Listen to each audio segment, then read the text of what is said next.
Belgium. Yes. First question for Noa. You have an international career. You're very well known all over the world. You've been, for instance, to Brussels for concerts. Why did you decide to come to the Eurovision contest? Well, it's very simple, really. It's because 450 million people watch it. That's the bottom line. For me, the competition is the secondary part here. The exposure to so many hundreds of millions of people is very important. With original music that Mira and I wrote together. It's not some song that was written for us. No one's telling us what to do. So I can be my own self, singer-songwriter with a message, of course, of peace and coexistence that we're conveying here in front of many hundreds of millions of people. You know, the music industry has changed in a way. There are so few platforms for singer-songwriters to express themselves anymore. So if we have to go to Eurovision, we'll come to Eurovision. And it's fun. How did you both meet? Oh, that happened around 8 years ago.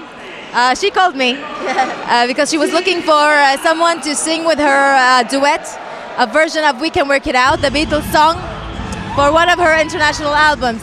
And I think since then we've been glued together. We've recorded another duet afterwards, and here we are here, and we have a joint album that we are releasing together. Yeah. So this is an 8-year relationship going on. Yeah. What part did Yitzhak Rabin play in your life? Oh, I love that man very much, and I respected him so much because he was unique in the sense that he, throughout his political career, he changed his views quite radically. He was much more on the right of the political map, and then it's like he had some kind of an enlightenment and became the peace, the leader for peace that he was. And I respected that so greatly. And then he paid the highest price, of course, of all of us for peace. I was present at in the rally, the peace rally, where he was shot. And this was, for me, so traumatic that I think it really, I moved into higher gear of expressing my views about peace and trying to work for peace through music and in other ways because of this moment. And what did he represent for you? Sorry? What did he represent for you? Well, again, like Noa said, it's so important that, you know, it happened so many times with us that Rabin was the first, I think. He had this switch at some point in his life where he understood that our need to find a solution in the region and to start healing and to start finding a mutual way of respecting each other and living side by side.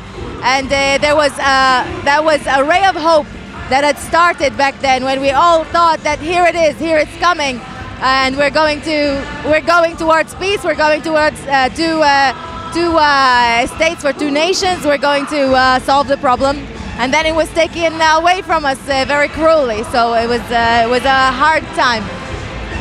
And do you think that music is still strong enough to convey your message? Yes, I think that the bottom line is that every person, every individual must do what he can if he wants to change the world in some way, even if it's the tiniest thing. So you're a journalist, you should promote that in your way. I'm a singer, I do it in my way. Every citizen in a democratic country can vote for the people he thinks can make the change.